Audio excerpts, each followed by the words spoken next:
très attention. Quand tu vois un prophète, un homme de Dieu, surtout les prophètes, faites très attention. Leur affaire là, c'est pourquoi il y a un chant qui a dit, leur affaire là, au départ on voit ça bizarre, mais vers la fin, c'est là tout le monde se rend compte qu'il avait raison. Alléluia. Parce que quand il parle là, au départ les gens ne comprennent pas. C'est comme un langage de quelqu'un qui est fou.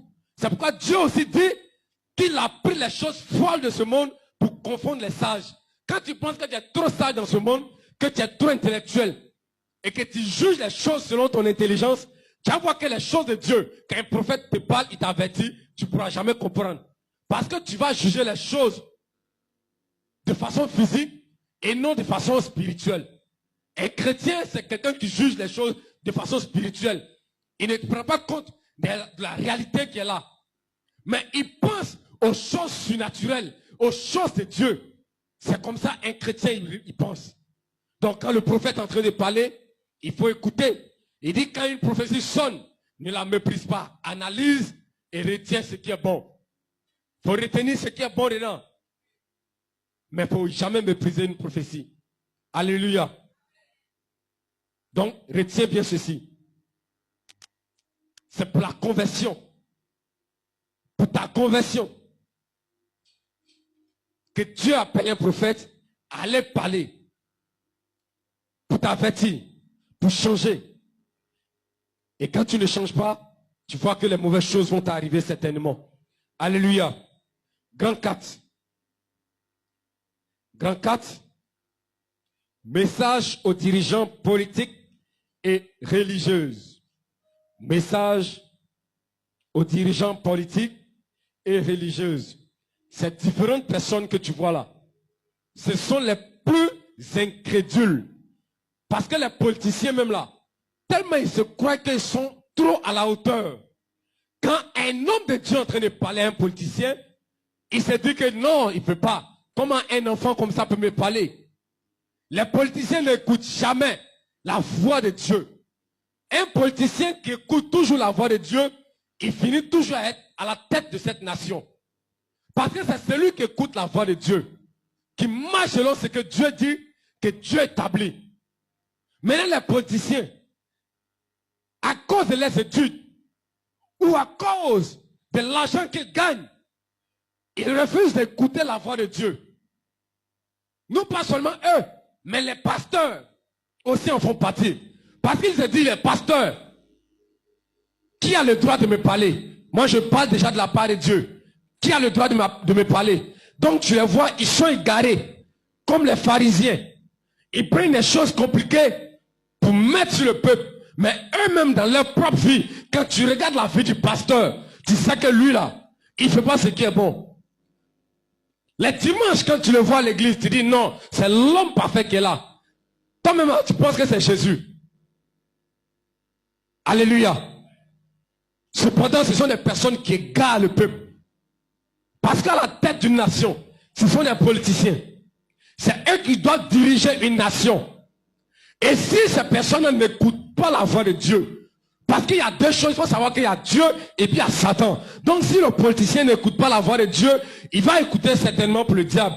Et un politicien qui écoute la voix du diable et qui l'établit à la tête de cette nation, il faut savoir que la nation va périr. Parce que les décisions qu'il va prendre dans cette nation vont influencer le peuple et ça va agir sur la nation. Alléluia. Actuellement, la PD n'a pas peur de se promener en Côte d'Ivoire. Il n'a pas honte. Lui-même, il dit aux gens ici, PD, et puis quoi? On te parle de, comment on appelle? Les nudistes. Ça là, tu as vu ça où dans la parole de Dieu? Des personnes qui ont le droit de se promener nues dans la ville. Et puis tu n'as pas le droit de parler. Quand tu parles, il envoie convocation, on t'envoie en prison. Ça là, s'il n'y a pas, si les autorités ou les politiciens qui sont dans le pays, s'ils sont vraiment de Dieu, ne peuvent jamais voter ce genre de loi. Il y a des pays là, on interdit le mariage des PD, des homosexuels.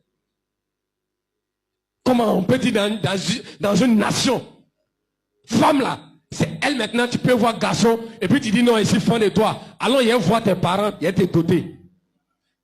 Vous ne savez pas que ça existe. Pardon, il faut bien lire les lois de ton pays. Tu vas comprendre. Alléluia. Donc, je parlais de ces politiciens-là.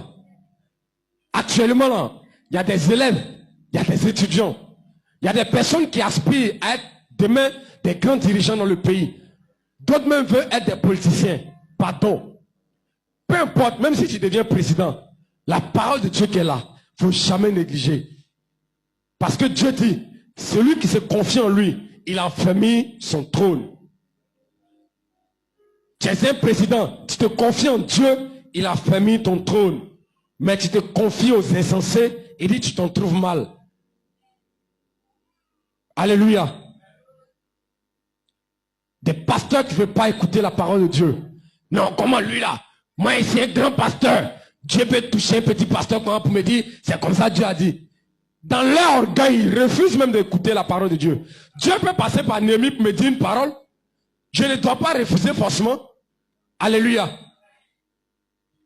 Au lieu de diriger le peuple, eux-mêmes ils se mettent dans des ambiguïtés.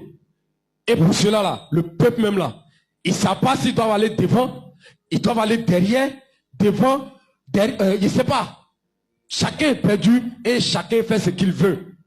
Quand tu vois des pasteurs qui sont là, le peuple, les chrétiens font n'importe quoi dans les églises. Et puis le pasteur ne peut pas parler. Il ne parle pas, il refuse même de parler. Parce que nous on dit il est trop grand chantre. Si lui quitte mon église, quand il a dit qu'il faut arrêter de faire telle chose, quand il va quitter là, les gens ne vont plus venir à l'église. Alléluia. Maintenant, si les gens viennent à l'église à cause de ton chantre qui est dans ton église là, et que tous ceux qui sont venus à cause du chantre et copient le chantre, les mauvaises choses qu'il fait. Maintenant, toute ton église, pour finir, tu vois, tout le monde est rasta. Oh, Dieu même t'a parlé de façon personnelle. Il dit, il ne veut pas de rasta dans ton église. Parce que tu vois, tu dis non, Dieu va faire un peu pour changer. Alléluia. Tu refuses de parler pour qu'ils n'ont qu'à quitter cette voie-là. Tu vois, non? Toi, tu manges, tu dors, tu grossis. Les gens disent, ah, pasteur, il est devenu à l'aise. Ils ne savent pas que tu es en danger. Gloire à Jésus. Ok. Allons ça. Jérémie 23, verset 1. Jérémie 23, verset 1.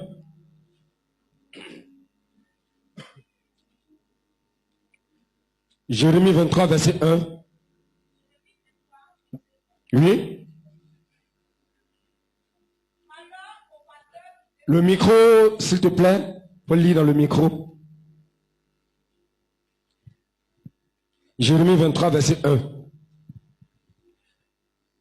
S'il y a des sorciers qui sont dans le réseau là, Jérémie. Repentez-vous, il vient. Repentez-vous. Il y a longtemps, le prophète l'avait parlé, c'est qu'il va boucher l'anus de un ici. Depuis ce temps-là, ils ont arrêté. Quand ils savent qu'il y a des choses remarquées qui doivent se passer dans une nation, pour la nation là, tous les jours, c'est comme ça il faut pour embêter. Pour ne pas que, mais monter, descendre, c'est ce que je dis là. Ça va se faire. Ce qu'on est venu faire aujourd'hui, là, on va faire. Ils ne pourront pas nous empêcher de faire ce qu'on doit faire. Pour la gloire de Jésus. Et ça aura de l'impact sur notre nation. Chacun va voir. Il va dire, ah oui, depuis le 27 août 2023, voilà ce qui s'est passé, 2024, voilà ce qui s'est passé à l'église Christ Family. Alléluia. Il faut comprendre cela. Oui, Jérémie 23, verset 1.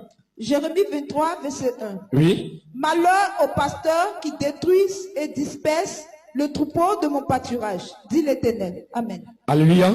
Malheur aux pasteurs qui détruisent et dispersent le troupeau de mon pâturage, dit l'Éternel. Lis le verset 5 jusqu'au verset 8.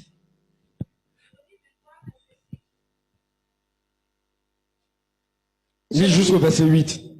Jérémie 23, verset 5 à 8. Oui. Voici, les jours viennent, dit l'Éternel, où je susciterai à David un jeune juste. Il régnera en roi et prospérera. Il pratiquera la justice et l'équité dans le pays. Verset 6.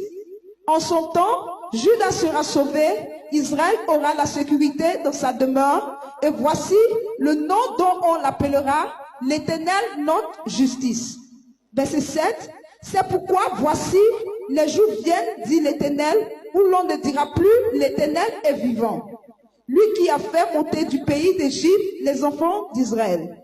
Mais on dira, l'Éternel est vivant, lui qui a fait monter et qui a ramené la postérité de la maison d'Israël du pays du Septentrion et de tous les pays où je les avais chassés. Et ils habiteront dans leur pays au nom de Jésus. Amen. Alléluia. Donc Dieu est en train de dire aux pasteurs, c'est malheur à eux. Parce qu'au lieu de regrouper les enfants, ou du moins les brebis qu'il a confiés au pasteur, lui il les divise, il les disperse, chacun est dans son coin. Il dit désormais là, lui-même il va prendre le relais. Lui-même là, il va conduire son peuple. Il va diriger ses brebis.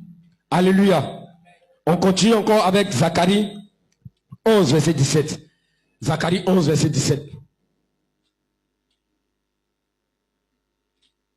Je lis la parole du Seigneur. Verset 17. Malheur au pasteur de Néant qui abandonne ses brebis, que l'épée fonde sur son bras et sur son œil droit. Là, je me suis posé la question, mais pourquoi Dieu dit son œil droit? Alléluia. Il dit malheur au pasteur de Néant qui abandonne ses brebis, que l'épée fonde sur son bras et sur son œil droit. Que son bras se dessèche et que son œil droit s'éteigne. Alléluia. Malheur à tous ces pasteurs-là. Tous ces pasteurs, Dieu t'a confié une église. Il t'a confié des brebis. Il t'a confié un pâturage, une pâture. Au lieu de les conduire, toi tu les laisses tomber. Quand un est malade, quand un ne vient plus à l'église, toi tu abandonnes, tu es dans ton coin. Dieu dit malheur, que ton bras soit retranché, que ton œil droit s'éteigne. Alléluia. On continue encore. Jean 10, verset 1 ou verset 6. Jean chapitre 10. Amen. Jean 10, verset 1 à 6. Oui. En vérité, je vous le dis.